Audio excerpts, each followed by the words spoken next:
Hi, everyone. Really glad to see all of you joining today. And I'm Dima Khan. I'm coming from Aiven. I'm leading search here. I'm really hoping for to have a really good discussion about search, about how search is transforming with AI, and maybe some of the interesting sort of pitfalls that you can encounter and how you could kind of like work your way through it. As Asako already mentioned, please interrupt me at any point. Well, if you want, you can speak. If not, please send your question in the chat, because I really believe that, I really believe in a good discussion, to be honest.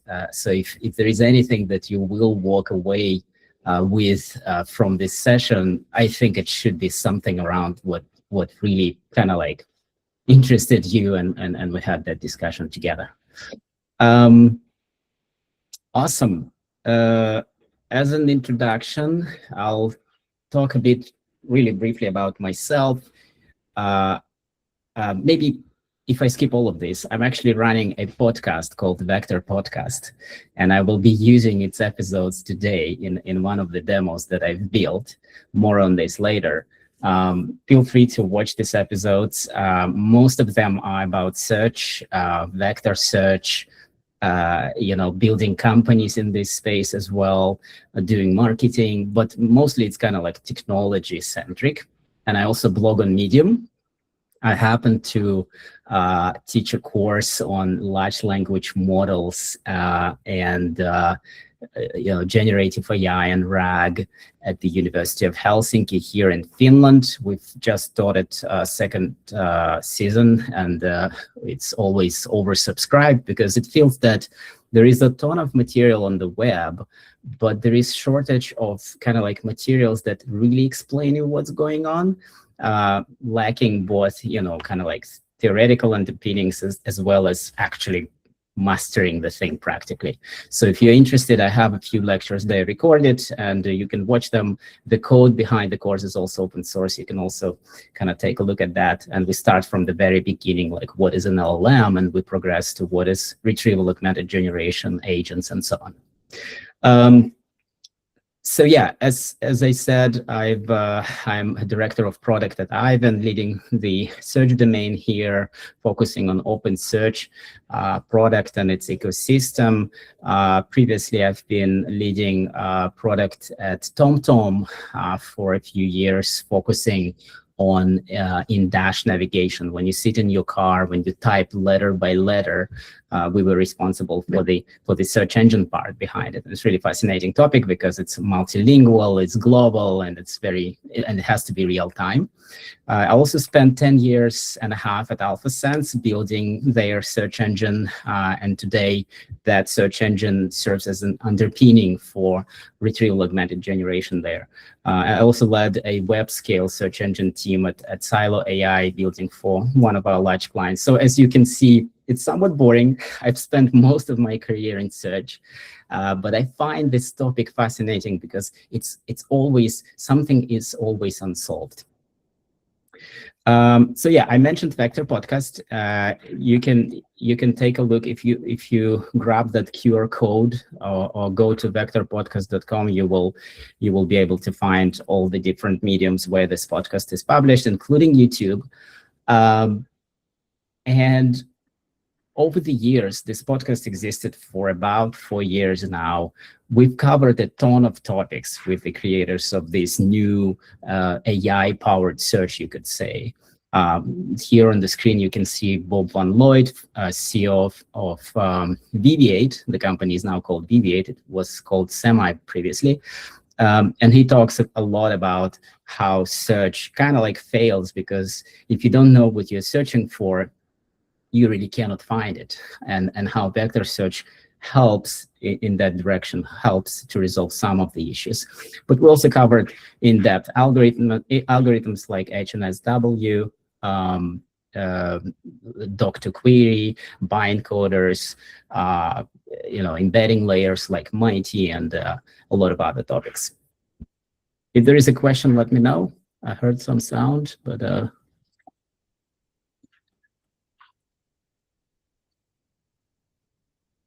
all right. But a bit about Aiven. what is it that we offer, compared to, let's say, the layer which is at the bottom, the foundation of everything we do, the clouds, right? The hyperscalers and smaller clouds. What we offer is an infrastructure layer, or where you can spin up anything from search domain, let's say like OpenSearch databases. You can pick Postgres, MySQL. If you need to stream data in real time, you can pick Kafka. So all of this is offered on our platform. All of this is open source, battle tested with a number of clients. We just crossed 100 million ARR as a company last summer. And so we continue to perfect these foundational systems and engines. When it comes to the next layer, which we call context, and we just ran a series of in-person events called Context is King, is that in order to leverage what modern AI offers, you actually need more than just the infrastructure, right? You need more than a bare database. You need some layer where you can manage metadata, maybe have semantic access to data so you can chat to your data, but also preserving the governance around it, right? So knowing whether or not you have access to this data. And maybe you need to have some sort of data APIs that can answer and speak in a certain language. And then, the next layer would be applications. So once you have all of these kind of stacked up, you now have the ability to create value in the form of an application, in the form of an agent. But you might also be a developer who wants to, code their application from an IDE of your choosing, and all of that should work seamlessly. All right. Yes. I got a comment. Certain. He was asking the best platform is a bit both ways. What makes it best? Yeah, I think it's like again, I agree, it's both. I think you need to be both in business, I guess. But at the same time, to answer your question, our philosophy is to stand and to offer you the open source systems. So we do not want to go down the road of a lock-in where we will take something, build something proprietary, and off you go. You cannot really leave us unless you find a competitor in that same space satisfying all the requirements that you have. We really offer you the open source solutions. So if you don't want to stay on the platform, you can actually go and host yourself and maybe find another solution. But there is a number of parameters that go into us thinking that we are the best in this space, in this particular space of offering the open source systems. For example, we have solution architecture teams around the globe that can jump in on a call and really help you to strategize and build an architecture for your specific use case.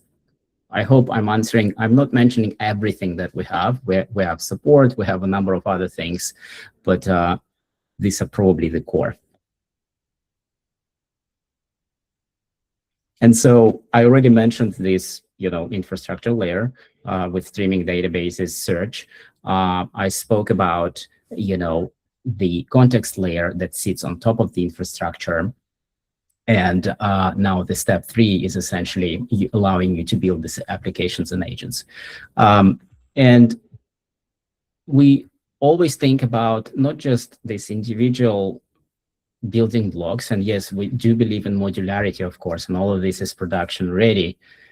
We also think about how these blocks kind of work together. So, for example, if you are interested in building a search experience and you pick OpenSearch, for example, it's probably the case that you didn't come to us with nothing.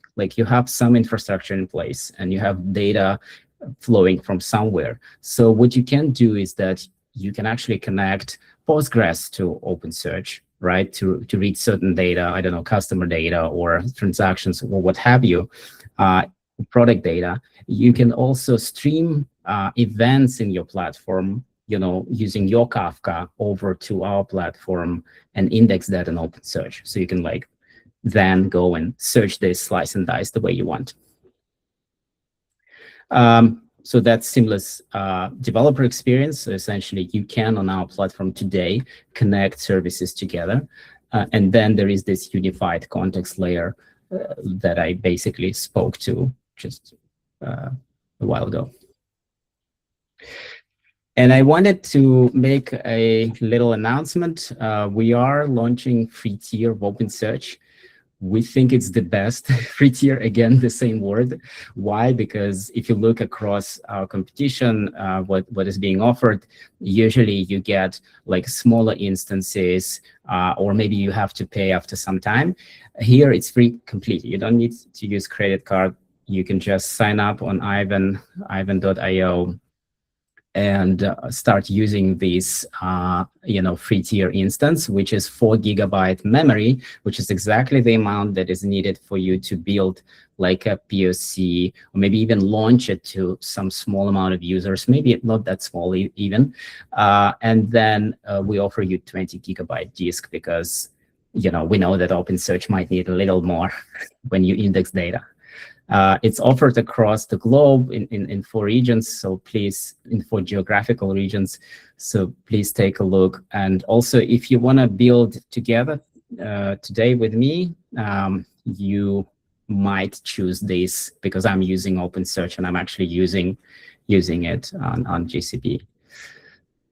So you can go grab this link. I can also paste it in the chat. Just a second. And sign up with whatever method you like. So yeah, I already spoke about the unified platform, so where these open source services integrate together. I didn't mention ClickHouse, by the way, we also have that. But you also have third-party integration. So for instance, if you would like to send some of the metric data, some of the logging data down to, let's say, Datadog, or your own Prometheus, Amazon CloudWatch, what have you, GCP monitoring, you can do that with a couple of clicks. And I think this is the value that our platform also brings, is that, and this is, here I'm kind of like citing some of our customers without telling the names of the customers, is that they say how easy it is to set these things together versus when you go and set everything yourself on the cloud of your choosing. All right. If there are no further questions, I would like to now dive a little bit deeper into OpenSearch itself. What is it? Why you want to use it? What are the benefits? So as said, everything we offer is open source, and OpenSearch is open source. It's a fork of Elasticsearch that was completed around 2021. It happened kind of like in response to Elastic closing their license. I don't want to go into that debacle of why this was going on, but you might find references to this topic, what was going on. But in any case, the outcome now is that we have 2 systems that are moving in parallel, Elasticsearch and OpenSearch. And OpenSearch was initially kind of like governed by mostly Amazon, but then they decided to donate this to the Linux Foundation. And so now it's a completely open source, governed by Linux Foundation search engine, with a number of maintainers from companies like Uber, SAP, Aiven, IBM joined recently, Open Source Connections, and many more. And what OpenSearch is, it's really a real-time distributed search engine. When I say distributed, it's a cluster technology. So essentially, you have, like in a normal production deployment, you want to have several nodes running in different regions so that you have fault tolerance. It's licensed under Apache 2.0, so obviously it's commercially friendly and all that. And it's usually used for a number of use cases. One of them is full text search. So if you want to have, I don't know, website search or maybe book search or product search, that's where you can build it, really. The other big evolving space is using it for building something more than search. Today, I've realized that I kind of stopped using the search engines, web scale search engines the way I used to use them maybe few years ago. I mostly go to a large language model like Gemini, for example, and I ask my questions, and it will, behind the scenes, use search as a tool. And so that shift has already happened. That ship has sailed, as we say, and you might want to replicate a similar setup for your product, in order to kind of open a new interface for users. And so you can all build this experience using OpenSearch today. The third use case is data aggregations and maybe logs, metrics, and traces. This is where you might have a fleet of virtual machines running your large product, doing different things, UI, backend, and so on, data processing, and you always want to know what's happening. And so what you can do is that you can stream various log events, metrics that you care about, and also traces, so you can actually see when something breaks, where exactly that broke. So you have that lineage. You can basically kind of index all of that data and also visualize that data in OpenSearch. And then the other very powerful feature of OpenSearch is data discovery and visualization. So you can run things like anomaly detection, but you can also visualize through dashboards. And recently, OpenSearch has been adding support for agents that can go and modify. They look at the data, they see some new pattern, and they can actually modify your dashboard, which is really cool. And kind of the title of this talk, why I believe that OpenSearch is AI ready is because, well, first of all, it serves as your data backbone, right? So you can store all of your data for searching, be it logs or products or documents. You can obviously visualize that, but you can also build agentic search on top of OpenSearch, and OpenSearch is very rich in these different features, how you can actually build that, how you can compute embeddings and all that. It's also a tool that allows you to evolve your search engine. So once you've built it, once you've deployed it, you will encounter some issues with it for sure. And how do you go from there is that you have a number of tools. One of them is called Search Relevancy Workbench, and it sits right inside the dashboards. And I'll show you that in a second. But you also have a functionality which is called User Behavior Insights, where you can listen to some of the events that your users are doing, like hovering some products, scrolling down, going back up, and so on. Where do they spend most of the time? What's the dwell time on the products, and so on? And you can use this data to make your algorithm smarter, essentially. The other element of why Aiven as the hosting platform, again, the question was why we think we're the best, is we minimize that operational friction, right? You build your product, we manage the service for you. That means that we will do automatic version upgrades if you choose to do that, or we will give you an option to do that. You can fork a service that runs in production or in development, whatever you choose, and test a new set of features. And that unlocks your innovation cycle, because I've been part of teams where we actually hosted our own search engines. I've been using Apache Solr for 10 years at AlphaSense. And while it gives you that granular access to everything that's going on, but also pains that you will encounter, frankly, what was blocking more innovation happening in parallel is that every time we needed a new feature, we needed to do an upgrade, and that upgrade lasted for half a year, maybe, or 2 months, 3 months of your time. And that's not what you want to do, really. You want to click a button, fork a service, test new features, maybe upgrade to a new version from version 2 to version 3, and off you go and see if everything works through your QA process, then you ship it, right? Rather than spend months and months in actually building that infrastructure.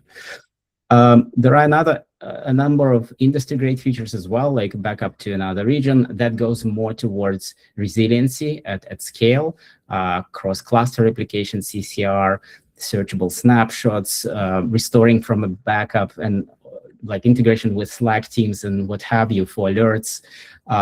All of that is included in the package. I already mentioned like anomaly detection, open telemetry to monitor your fleet logs. We also invest a lot into developer experience by rolling out AI Studio that allows you to kind of like talk to your cluster, talk to your data. And of course, we also offer premium support plans.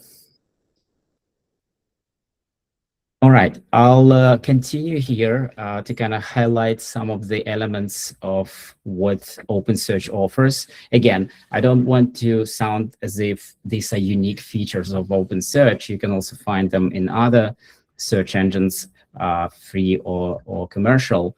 But for the sake of the argument and discussion, let's start with the basic layer, the lexical search. So John Handler from Amazon spoke about this at OpenSearchCon North America. He said that, well, Lexical is good old search engine, search approach, which sits on top of inverted index. And what it does is that it's really good for precise querying, right? So it's also very fast, but it's not very good for abstract queries. So if you are searching for a very specific product, a specific name, I don't know, size of that T-shirt and so on, it's good. But if you're searching for something like comfortable jeans, that doesn't really map to anything specifically, right? Unless you have that in your metadata. And so semantic search or vector search comes in to the rescue, and it allows you to kind of like break that barrier and start kind of like completing your search results with more similar results to what the user is looking for. It also offers another, like unlocking another dimension, which is multimodality, right? So all of a sudden you can index images directly in the search engine, and you can search images, or you can also index audio files, video files. As long as you have the model that can encode that representation, you can do that. And by the way, it's also supporting multilinguality by design of the encoder models. If I go a little bit more into the application search part, then yes, it does start with full text search, but you can also run really complex queries where you can define a number of metadata parameters. You can compute facets. So for example, when you search for a digital camera on the website, it will list all the brands and counts of that brand. So that's called faceted search. Many modern search engines like vector databases cannot do that, unfortunately, because they focus mostly on the vector search part, of vector search being the first citizen. But you know, OpenSearch comes like as a package of all of this. If you have data that is positioned on the map, you can also use geospatial filtering, geospatial search, together with your other search parameters, so that you can kind of like bias search results towards certain locations, maybe where your user is located. So I don't know, finding restaurants that are nearby. And there is another like big like suite of tools is how you control the ranking of results, starting from rule-based kind of approaches to machine learned, where you can learn to rank. This is just a reference architecture back to like just showing you graphically what I said before. You know, when you launch an OpenSearch cluster, you can connect it in the upstream to some of the databases or content management systems. It also supports Spark, Hive, and Hadoop. as one of the sources of data that doesn't flow through Kafka, but everything else would go through Kafka, either something that you run or something that you plug in from our side. And everything goes then and gets indexed in the distributed OpenSearch. And on the user side, obviously, you can plug in virtually any SDK, any language, and use it in your website, mobile app, or CLI, or maybe skills.sh. So yeah, this is probably the boring part too, but we come up with uptime SLAs, zero friction to scale clusters, security and compliance by default. You can also bring your own cloud if you want to, and kind of save in that perspective. But yeah, there are many things there. A couple of case studies that I wanted to also highlight. One was with this Finfire, administration and transaction processing platform, where they use OpenSearch to kind of provide a single search interface to all the data that they have access to, from customer data to brokerage to regulatory requirements, investment advice. And they run this and scale OpenSearch as they need, up and down. The other use case is Ultimate AI. It's a super interesting platform that allows you to automate your customer support. So your users might email and they get an instant reply. This runs on top of OpenSearch, Vector Search, and RAG. You might ask yourself when to choose OpenSearch, or maybe search engine for that matter, right? If you deal with transactions and you need guarantees around consistency there, don't choose OpenSearch, even though it will index data, it will be available, it will be consistent, but it's not designed to be your transactional database. It's designed to be a search engine. So if you need control over how you do your fast full text search, this is your tool. If you need to do data aggregations, again. Also, if you need to offload the computational load from your main database, so if your main database, I don't know, is Postgres, for example, a SQL or something else, you really don't want to push search workload into the same database. And usually these databases are not designed to scale with your growing demand on the search front. They are designed for something completely different. And so don't do that, create another search engine index and serve your search traffic that way. Yeah, if you also require things like auto suggestions, fuzzy search, when you can modify the query slightly to arrive at the same result with some typos that users make, then OpenSearch is capable of doing that. Or if you want to build like an AI-powered search. All right, cool. I might dive into, maybe before I go into kind of like RAG theory, are there any questions? I don't see any questions in the chat so far. Cool. I wanted to show you quickly what kind of like OpenSearch may look like. This is, I hope you guys see this. This is it's called OpenSearch dashboards. This is a UI built purposely for like accessing the functionality of OpenSearch, and you can run queries directly in this UI. You can also set up some experiments. You can visualize data, everything in one place. Some of our customers use dashboards exclusively as the entry level into their product, into their data, into their operations. But you don't have to. You can also use it for kind of like experimentation. So here, what I'm doing is that I already have some data running in my OpenSearch cluster on Aiven, and here I'm doing a quick search. What this does is that it's doing an interesting query, find clips about Qdrant. Qdrant is a vector database, also open source, by the way. And I'm asking several fields to be considered during this search. One of them is content, another one is title, I also have description and speaker. And I'm also boosting these fields. This goes back to what I said about rule-based ranking. So in a way, I treat content field as the most important. So I give it a boost of 3. I treat title second important from there. And then the rest of the fields they have like a boost of 1, essentially. And so back I get, an episode. In this case, I got one with Connor Shorten, who is the researcher at VB8. Back then, he wasn't part of VB8. He was running his own Henry AI Labs. I get my description of the episode. I get a URL. I get an image URL as well, YouTube link and all that. I also get a vector that I have pre-computed. This is the dense vector,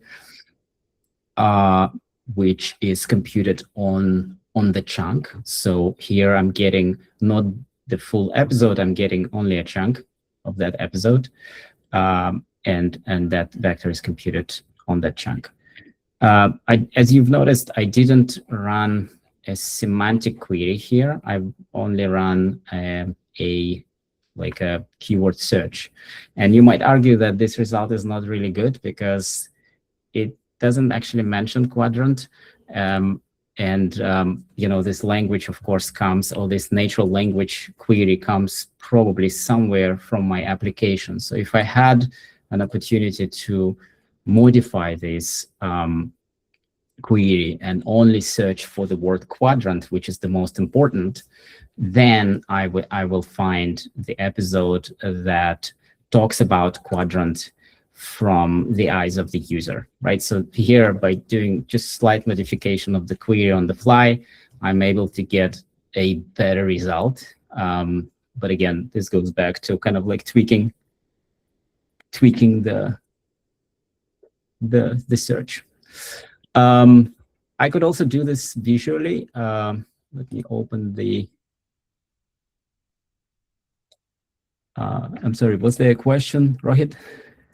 Yeah, I got 2 questions. One is from Rohit. Is there any advantage of using Qdrant, or is it purely by choice? Yeah, that's also a great question. I did attempt to kind of like give you users the kind of the rule set of when to choose what, and I think that Qdrant is in the bucket of a high-performing vector search engine. It's written in Rust. It hyper focuses on vector search. I think they do have support for sparse search, but sparse search meaning like keyword search. But when it comes to kind of like battle-tested search engine, then Apache Lucene, which is at the core of OpenSearch and Apache Solr and Elasticsearch, that library has been battle-tested for 26 years by now around the globe in a variety of applications. So every time you hit search in some app, likelihood that it's using some kind of like Lucene-based technology is very high.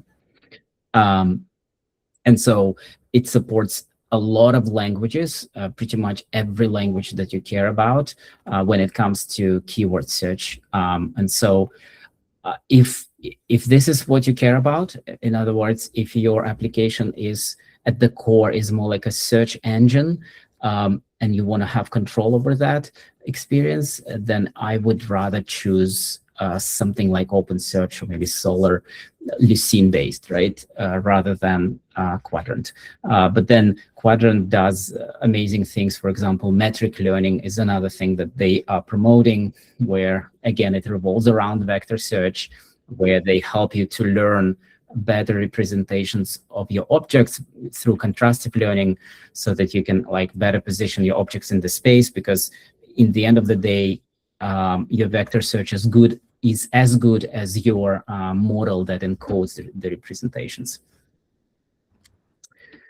Okay. Question from Uri. What is the vector length? What is the vector length? Vector length? Sorry, I did get that question. What can you see it? Oh, I can drop the question here too in the chat. Oh, you mean what is the vector length in my demo there, right? I think it's like around 300 something. I can double check as well. Actually, wait. Let's do the following. I will go to the index management like system in the index management tool, and I can go to my index and go to the definition of my index. So here I see all of my fields. Let's see. Do I see? No, I don't. Wait. Yeah, I do. This is the way you do it. So you can load the definition of the index. So in other words, what each field is named and what it's typed for. And here you can see that the content vector has 768 dimensions. And it's using FISE, the Facebook's similarity search library, which is very high performing, integrated in OpenSearch with L2 as this as the metric and HMSW as the algorithm. All right, I hope I answered that question. Were there any more? Yeah, two more questions. One is from Wanxia. What are the main advantages for Aiven's OpenSearch compared to Elasticsearch? Yeah, great question. I really don't want to downplay Elasticsearch. I think it's on its own trajectory of development. But as you know, when the fork has happened around 2021, they closed their license and it stopped being an open source engine at that point. That meant that some of the features that you can find in OpenSearch pretty much for free, like learning to rank, became premium features. So if you wanted to use them, you had to pay. And so it's kind of like goes back to like, what's your belief system, right? What do you value more, like the open source, the community driven engine, or kind of like the maturity perhaps that Elasticsearch offers? But by now, both of these engines are mature enough to be running in production. Yes, Elasticsearch claims to be 40% faster. I haven't seen this in practice. I have seen sometimes the opposite.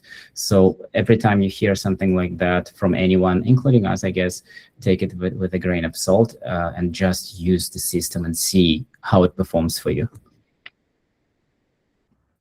Okay, and then question from Gabriel.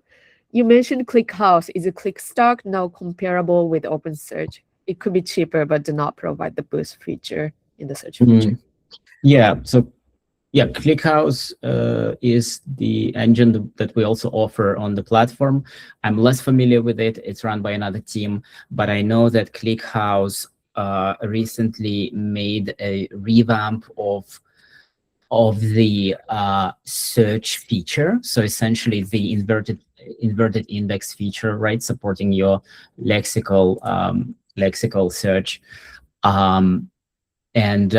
It became faster.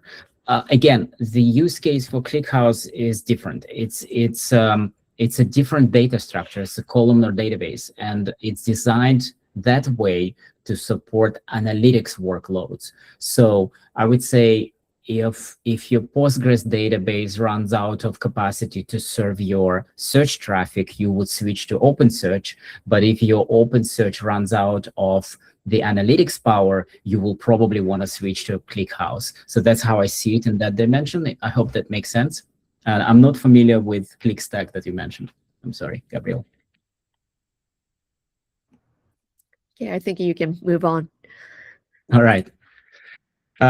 Let's maybe jump into retrieval augmented generation. I'm sure some of you know it, but maybe it makes sense to kind of like repeat it a little bit. And I took a clip from my lecture actually that I taught at the University of Helsinki here. effectively, this is a screenshot of the original paper that was published on RAG, and RAG was discovered by mistake, or like without knowing that people were building this. What they were trying to do at Facebook back then is to kind of like keep up with the data update rate, right? So every time something new is like written in your documents or what have you, your models simply do not know that, right? Because your LLMs have been trained on a certain amount of data fixed in time. And we all probably remember this, that you go to, like at the start of launch of ChatGPT or similar systems, you type something from recent events and it simply doesn't know, or maybe it actually hallucinates the answer, which is really hilarious. Sometimes it's dangerous. And so RAG is a kind of like a solution, like a first iteration of the solution for that problem. And so it has two components. You have the non-parametric, as they call it, part, effectively your retriever. And usually you want to have your documents chunked in some way, vectorized, and then stored in the index. And this is where you can plug in OpenSearch, you can plug in Elasticsearch, Qdrant, what have you. And then there is a parametric part, which effectively is your large language model. Now, what you do is that you take the query from the user, you search that query in the search index, right? Using vector search, for example, you get back a number of candidates, documents that come back from your search engine, like we saw in the dashboard example previously. And then you go and modify your prompt to the LLM. You say, hey, I have this user query, for example, define middle ear, right? So that was the user query. Then you include a set of documents that serve as an evidence for this in your data. And then you ask the LLM to answer the question. So this is how you augment your prompt, and you come up with supposedly a better answer than without the data. And that works really well for enterprise settings, because you usually don't have that data available to an LLM, right? If you're using like Gemini or some other like Llama model, they wouldn't know anything about your data. So this is how you kind of help the LLM to know about it. If you want to read the paper, go grab the paper and read it. It's from 2021 as well, but I think it's kind of very interesting read. So in a nutshell, you have the user asking the question, you retrieve from your search engine of choosing. It could be a vector database, pure vector database. It could be a search engine. You augment your original prompt with the examples, and then you ask the model pretty much focus on these examples and not derive anything from its own knowledge. And then you generate the response and return it back to the user. So this is kind of like in a nutshell, but there are a number of variants of RAG that have been developed over time in response to some of the challenges that kind of like came up. So I just described the naive RAG. The more advanced version of RAG would include pre-retrieval steps. So you could take the query, and all of us as users, we may kind of like write our questions in different ways, knowingly or not knowingly, and the results ideally should not be different if we are talking about the same thing. And so what you can do is that you can do query rewriting or expansion applied to that query. So you enrich it with some of the additional words and meanings. Because LLMs, of course, kind of like to have more context. We all know that the more context we give them, the better they perform. You can also add some metadata. You can do actually hybrid retrieval. So instead of doing pure vector search, how it was done in the original paper of RAG, you can actually combine vectors with keywords. And actually, it was proven. I don't have those graphs here, but it was proven in the literature that when you combine these two approaches, they work better than on their own. And again, your mileage might vary, so always test, but it was noticed on a number of problems, number of data sets unrelated, that combining them works better. Then you can also do some post-retrieval. So when you have gotten those documents back, you can actually re-rank them according to some model or some way of knowing what you actually got back. And you can also compress the output to something that looks less noisier and push that over to, to the LLM. Yes, and then the next step of the evolution of RAG is making these individual blocks, like, I don't know, pre-retrieval, post-retrieval, modular, right? So you actually come up with like standard patterns that you usually encounter during building your RAG system. So I don't know, you need a memory, you need rewrite rules, you need re-rank rules, prediction, fusion. And so you then kind of like put them in the buckets.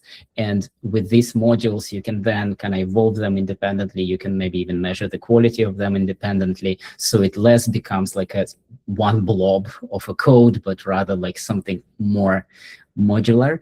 And then the next evolution of that would be agentic, kind of like agentic RAG, or agents that can actually make decisions. And this graph is also very interesting, is that how RAG compares to fine-tuning. You may think of this as, sometimes you may adapt the model, but instead of adapting the model, you can actually go more towards sourcing external knowledge. Sometimes basically if you bias more towards external knowledge, you should prefer RAG. If you want a more stable model in production, and you don't need to give it access to external knowledge, always work, then do fine-tuning. But there are also methods which combine both of these. So you kind of like tune your RAG pipeline as well as the model to work better towards your shared goal. There is not a question from Rohit, wasn't aware RAG is very recent concept. Yes, I think a lot of what we see is so recent, but at the same time, like even large language models, the transformer models, they are based on research that was done years and years ago. For example, if you are interested, you can look up n-gram models and n-gram statistics. I still remember myself writing a PhD thesis like 10 years ago, more than 10 years ago, when Google Translate used statistical methods for translations, like pure statistical methods, not transformer models. There's one question from Atul. How does the OpenSearch RAG handle conversation history to maintain context across multiple follow-up questions or query? Yeah, that's an amazing question. I don't have it in the slides, but you'll have to believe me, OpenSearch version 3, which we also offer, by the way, on our platform, has the multi-turn feature. So you can configure your agent on OpenSearch as the platform. So OpenSearch, I think it's moving more towards becoming like a versatile platform, not only a search engine, not only a log analytics application, but also the platform for deploying and kind of like orchestrating agents and tools. And so you can actually do that. I don't have those slides specifically here. If you go to the OpenSearch documentation, which is online, you will find examples there, and there's a ton of videos as well on how you can do it.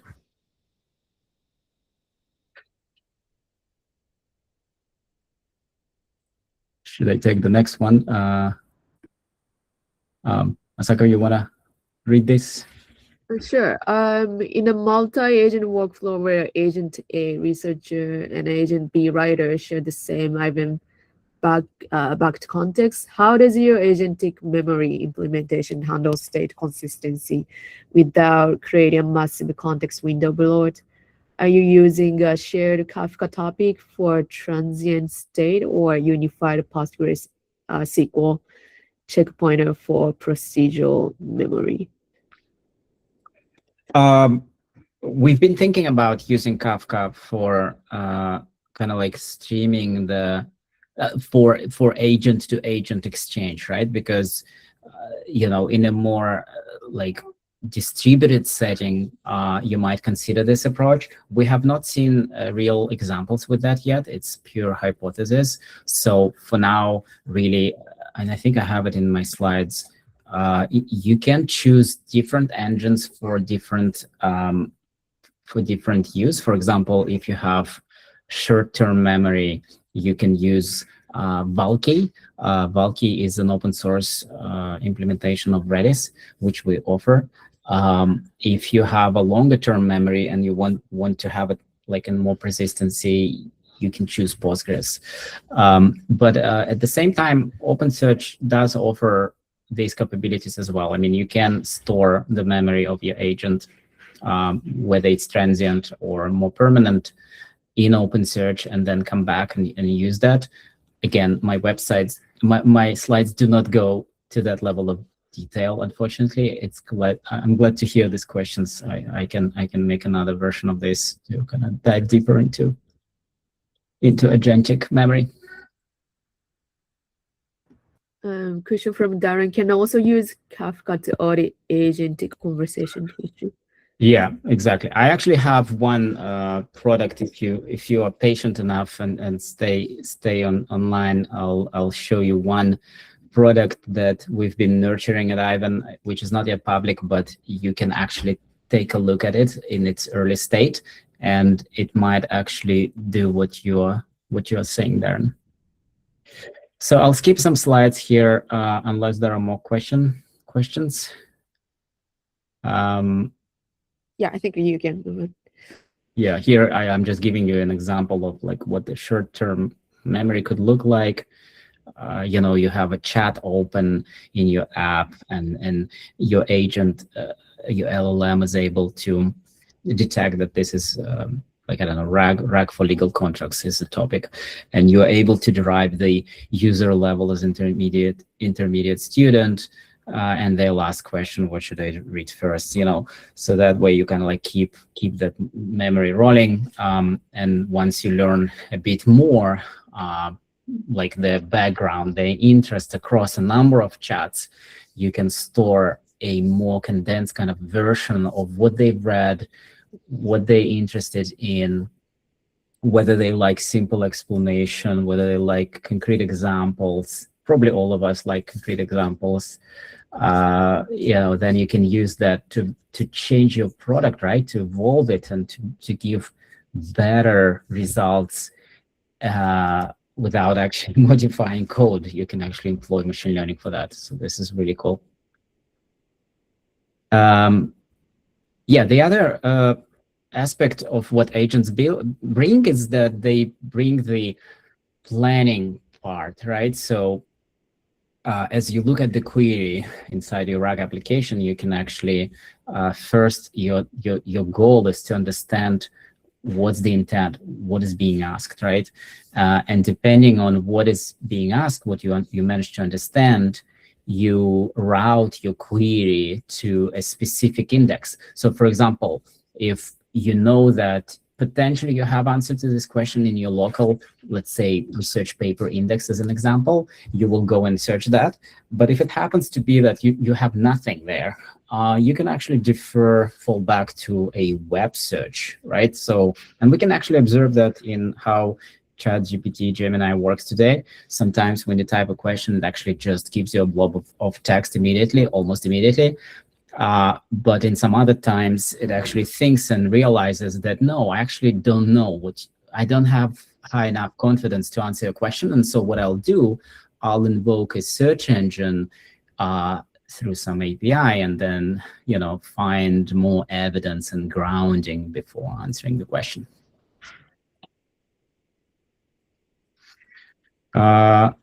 And oh yeah, and the last, so then you draft the answer, right, in your RAG application, and the last step will be to do a reflection or self-critique. So what you do is that you take the original query from the user, you take the answer that was generated, and you perform a number of checks, and you might realize that they were asking for, I don't know, 3 papers, but you only gave 2. And that means that you need to try to push it further a little bit and try to find another paper if you can. So this is where you might close that loop and go back to the workflow of your agentic RAG application and actually do or redo some of the steps. All right, I'm skipping some of these. This is just an example of a tool that you can call, right? So you can give a query, you can add some parameters to it. For example, you say, hey, I only need 10 papers. And I also, by the way, need papers that are published, you know, after 2024. So yes, this is just a comparison of what vanilla RAG does, what agentic RAG does. And yes, vanilla RAG didn't have access to external tools. It only had like a local index and the LLM. But today, agentic RAG will have access to some external tools like mining stock prices or, you know, doing web search, what have you, really. Query preprocessing was another one. You know, vanilla RAG wouldn't really do it. It kind of like relied on the fact that vector search should handle it, but actually doesn't sometimes. And most of the times it actually doesn't, especially for elaborate queries. And so you do need to do some query preprocessing, maybe even splitting queries in parts. And I will show you some of that examples if demo gods are merciful to me. And then you also do multi-step retrieval, right? So you may not be satisfied with the result of one engine. You will jump to another one and until you find the good enough answer or actually nothing. And then you say, actually, I tried everything I could. Sorry, try a human agent instead, if you can.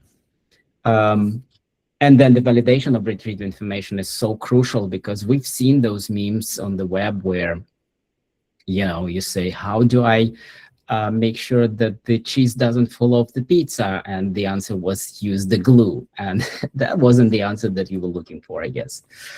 All right. Are there any more questions or comments? I hope I'm not going too fast, not too slow. One question from Multasa. How do you determine that you did not get a good enough answer?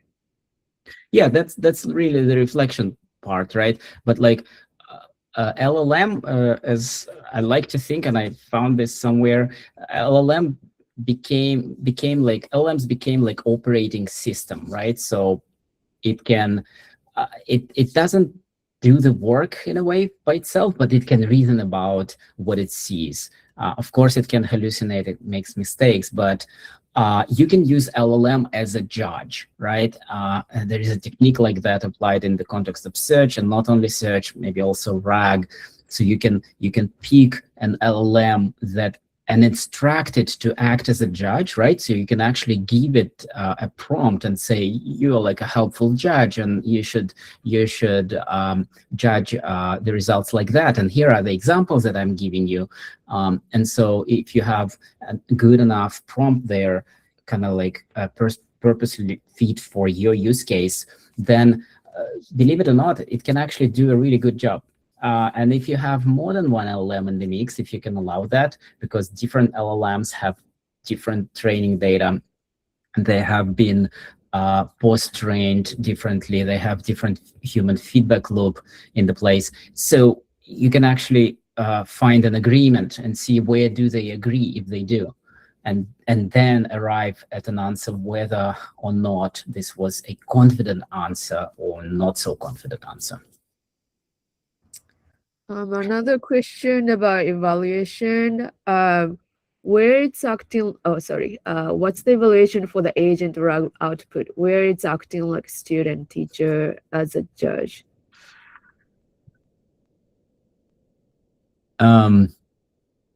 Oh, you mean how do we sort of how do we evolve the LLM as a judge, treating it as a teacher in a way, or where do we have that student teacher? I think even though these technologies have evolved, and I hope I understood your question, Anujay, correctly. If not, please chime in. Even though these technologies have been evolving really well and fast, and they are solving a number of interesting challenges, they still have points of failure, right? And this is where I think we need to still continue to involve humans in the loop. We need to continue thinking how you can utilize the expert knowledge in your organizations. Maybe you can crowdsource this. There are a number of platforms on the web that allow you to crowdsource, not in a mechanical Turk fashion, but in a way where you will have much higher confidence for the labels that you get as judgments for the things that you're asking to judge. And so, please consider using human in the loop. Yeah, evaluation of agentic RAG. Like, I think you will still want to do that. You still want to have some way of embedding that feedback. And by the way, that feedback doesn't always need to be explicit. You will have a stage where before, let's say, launching this to production, you will involve human labelers that can help you to kind of understand the quality of your system. But you can also use implicit feedback. I don't have that in the slides, unfortunately, as well, but I did mention user behavior insights, where after launching your product to production, please monitor what do your users do, right? So where do they spend time? And maybe that shifts over time as you evolve your algorithm, right? So for example, if dwell time on a particular product increases, or all of a sudden your checkout rate drops in a certain workflow, this is your feedback as well. And go back and collect this data, so you have multiple sources of data to kind of reason about the quality of your engine. And then obviously sit down and kind of sometimes you need to do what they call eyeballing. You look at the query and you look at the results, you look at the flow, and you realize, oh, something really obvious is missing, or maybe it's a more complex problem to solve, but you have the data to kind of witness that. Yeah, a question from the guy as well. Shouldn't you be building evals at every step of your pipeline process, where you have LLM node generate output instead of just doing evaluation of final outcome? That's an amazing question. Actually, when I was building this demo, and maybe I'll switch to it so you guys see something less boring than slides. How do I zoom back? I hope you see that. It's probably a bit too small. But yes, I actually, when I run a query like this, I'm new to Vector Podcast and Vector Search, build a beginner to advanced learning path from episodes. And I don't have many episodes, by the way, on the podcast, only 33 that I managed to download. Look, I have several steps here, right? 9 steps where I detect intent, and here agent mode is set to auto, so it runs a intent detection step, and it detects it as learning path. Already right here, as you suggest, Guy, I could actually plug in an eval and say, is this a correct intent? What's the confidence, right? Then I do query filtering. Here it doesn't bring them, I have them in the end, but it does retrieval plan. It plans how to actually search for this data. And then it actually does the search. So at every step here, I could potentially, really plug in the evals. But I think for me, the most important thing is not necessarily the fact that I do have evals, but do I actually trust what I have as the gate for quality? How much can I trust that? And it doesn't really matter if it's only LLM generated or human generated, both sides can actually make mistakes, right? But what is my system? What is my kind of like machinery for making sure that I do trust this data as much as possible? And I think it only comes through kind of rolling this system out and evolving it over time. And as you said, be rigorous in testing at every possible corner of the system. Absolutely. I remember from TomTom times, we've built a system where you can sit down in your car and you can ask a question and say, hey, bring me to the nearest EV charging point. And at some point, the system hallucinated and it said, yeah, go there. We went there and there was nothing. It just imagined that there will be an EV charging station of that brand, and it wasn't there. You can imagine the frustration of the electric vehicle driver not being able to charge their car. All right. There's a question from Anujay. Trusting is an assessment with, I don't know how to read it, but HILT. But for a scalable system, how does this make sense? I'm not sure I fully understand the question. Can you please rephrase it? I'm not sure what you mean by HILT. Oh, human in the loop, trusting. Oh, nice. We are already inventing new abbreviations as we go. Love the discussion. Thank you, guys. Yes, so Anuja, you're saying trusting.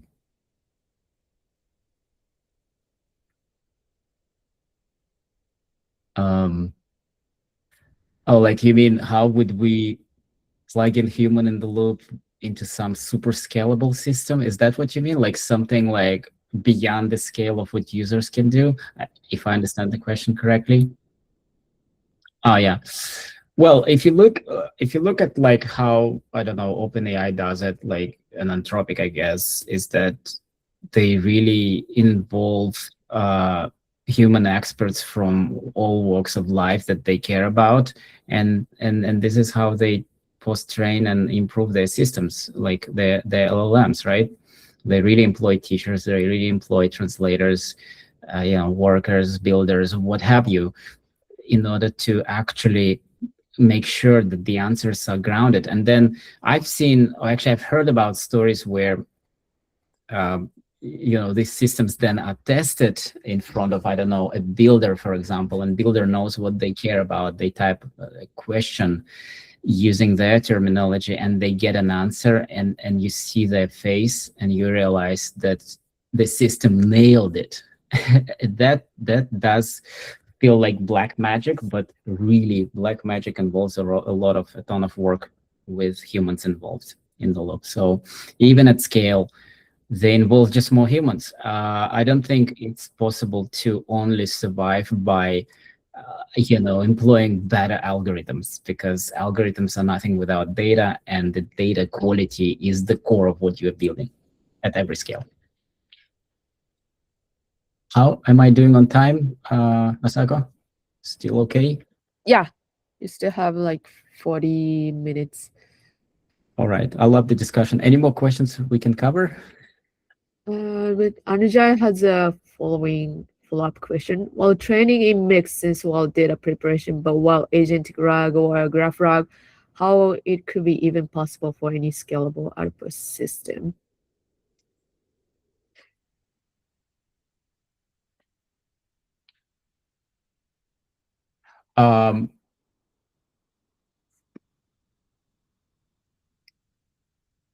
Yeah. So you're continuing on that thought of the line of thought that how you can control quality at scale. I mean, I've built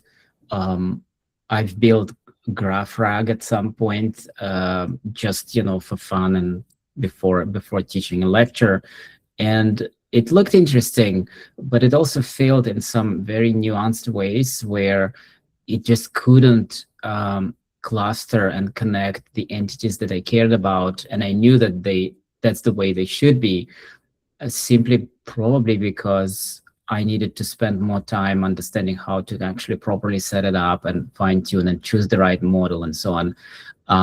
It becomes like an experiment which explodes a number of combinations that you can set up your experiment, right? For but it did look as a very interesting direction, and I think it could complement what, for example, OpenSearch does, because OpenSearch effectively is your kind of more flat vector search from the perspective of the graph representation, and there are engines that allow you to run real graph query, right? So we don't have these engines today on the platform. They do exist out there in the open source and maybe like closed source. Yeah, I think if it does make sense to experiment with these systems, please do, and like report on what your findings are.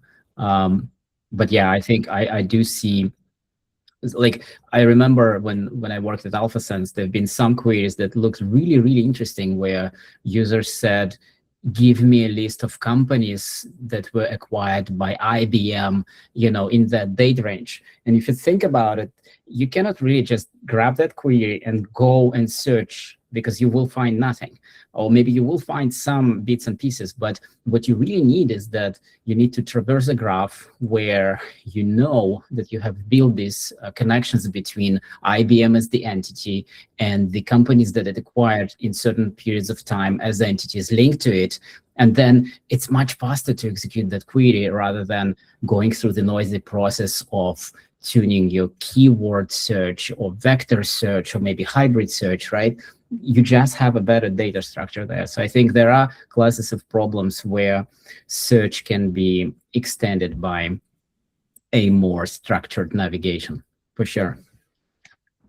I don't know also how to do it at scale. I think Google probably knows, maybe Bing. Great. One more question from Atul. You have spoken about autonomous decision-making of AI agents. Does Aiven now support MCP? Yes, it does. Great question. We have MCPs. Actually, for some of the products, we will launch for everything. OpenSearch does have its own MCP, does have it like built in, but we also roll out MCPs across all our products, so you can plug them in. But there is a new iteration as well, as you probably know, Atul, is the skills, right? So because agents, if you configure a lot of MCPs, agents can get somewhat lost sometimes, and they mix things together.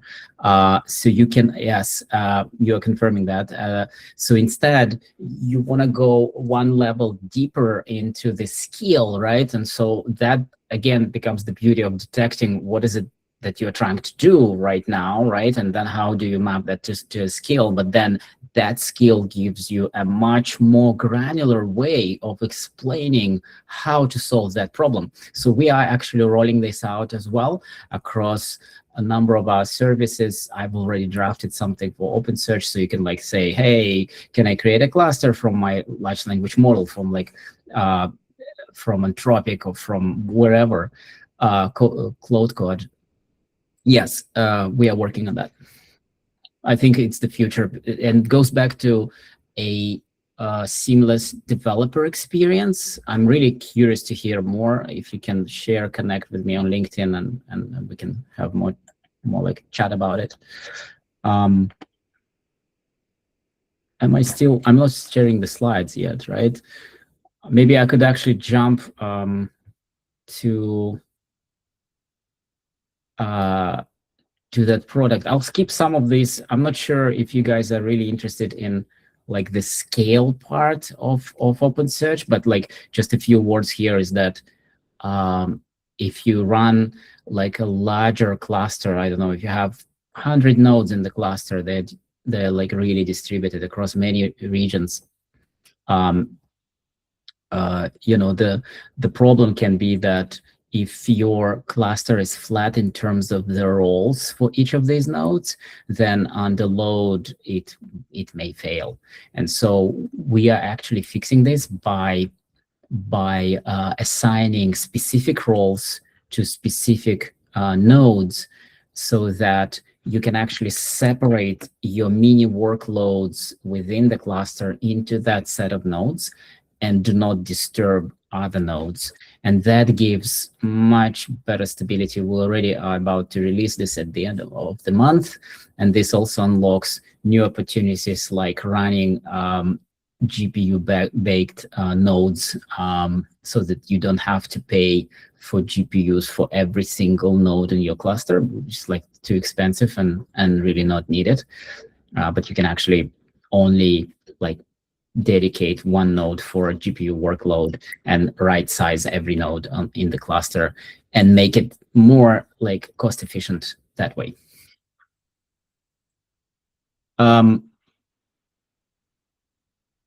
Yes.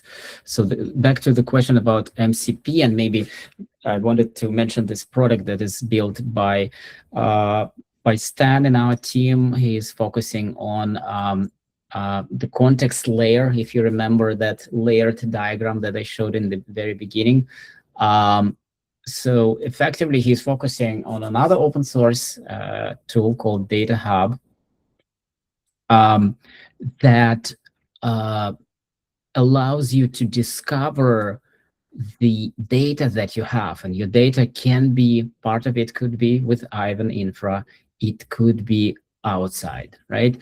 And what you usually have as a question, as a company, you might be wondering, like, where do I have my customer data? Where do I have my transactions, and so on and so forth, right? Because different like functions in the company have different level of understanding and access to this system. So you can actually build this unified layer, which reads the metadata from all of your engines, from all of your databases, whichever you decide to give to this system, obviously. Then you understand this data better, and then you can actually browse your data, build lineage, discover dependencies, and you can also govern the control of who sees what in your context layer. And obviously, you can use that context layer then to build more intelligent systems, agents that need that context. Context is king, and first you build it and then you use it. And there is another open source system, Trino, that is basically a query planner that allows you to like query the data. And today it sits on a number of Aiven services like Postgres, OpenSearch, ClickHouse, Kafka, but it also has over 80 connectors to other data sources that you might have, where you have your BI analytics, data engineering tools, anything that you can imagine can flow into the same layer that you can then query either as a human user or as an agent of your building. And it also comes with an MCP, so you can plug it in. All right. Are there more questions? I see some people dropping. Thank you so much for joining. No more questions so far. All right, awesome. Again, I didn't spend as much time as I thought I would on the demo itself, but I think we had really great discussion there with a number of questions. Really appreciate it. I've learned. There are live events that are coming up as well. We are planning 3 in Europe, Berlin, Paris, and London, and 2 in the US. Dates are coming soon. There will be few people from our team, not only me included, but also our solution architecture team that is closer to you guys, to users. We're always happy to hear your stories. Thank you.